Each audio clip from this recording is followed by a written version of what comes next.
Melissa, I love how grounded you are, and practical, but and incredibly thoughtful, and that you have this um, this intention to look into the invisible world too, and how that impacts everything.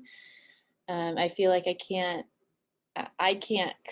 don't create my coaching practice without bringing in a lot of self-reflection, and getting over myself,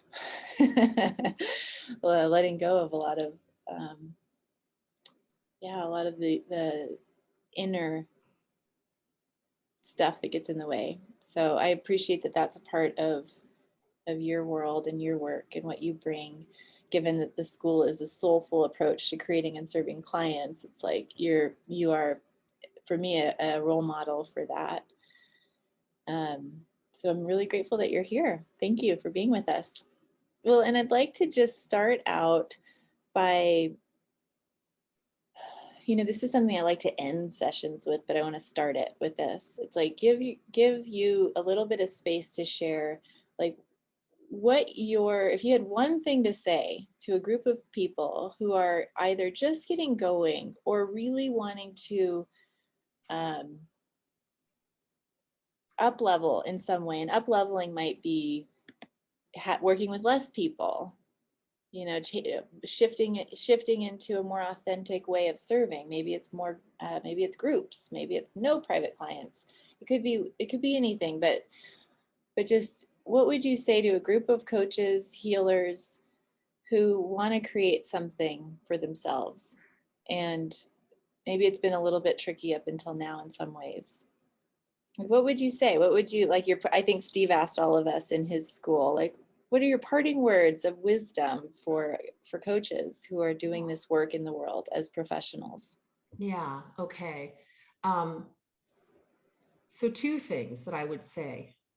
I would say stay in action, which means keep testing things out and doing things out in the world. It's something that I've seen by you, Aila, which is don't prepare to serve. So go and take action now. Like if an idea comes to you to invite somebody into a conversation, don't walk around and then talk yourself out of it and go do the laundry. Just do it. And so that's one thing. Stay in action. And well, there's actually three things. Get help, like join a group like this, get a one-on-one coach, do something where you're around people who are also finding the courage to act. Be around people like that, because that will fortify you to keep going.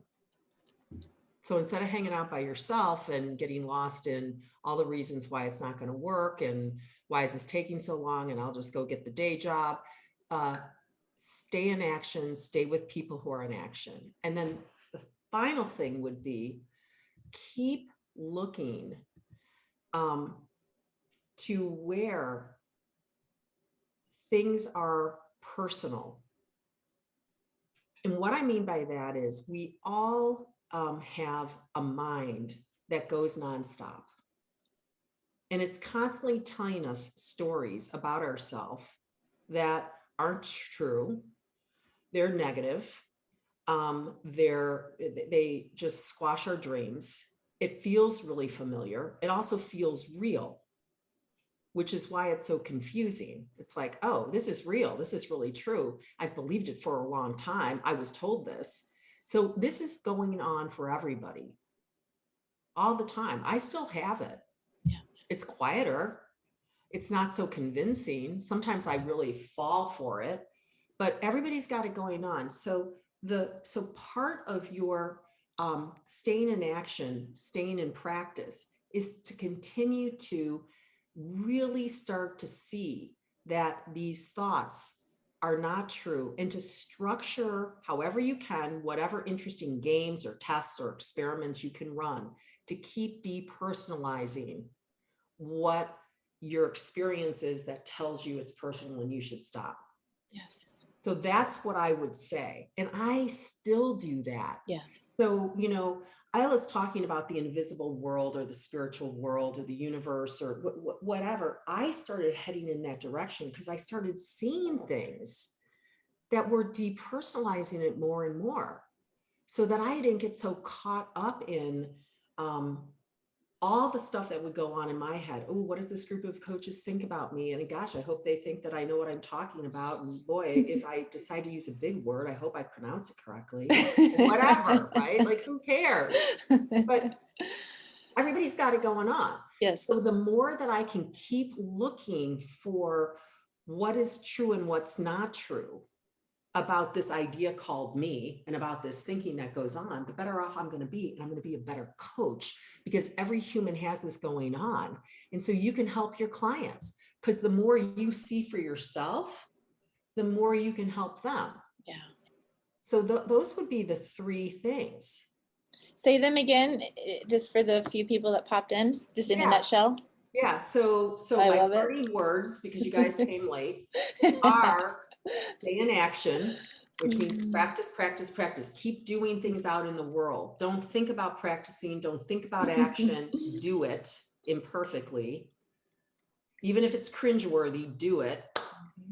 And then the other thing is to get support, right? Or stay in support. community. Yep. Thanks. Be in the community. Find some people who are in action.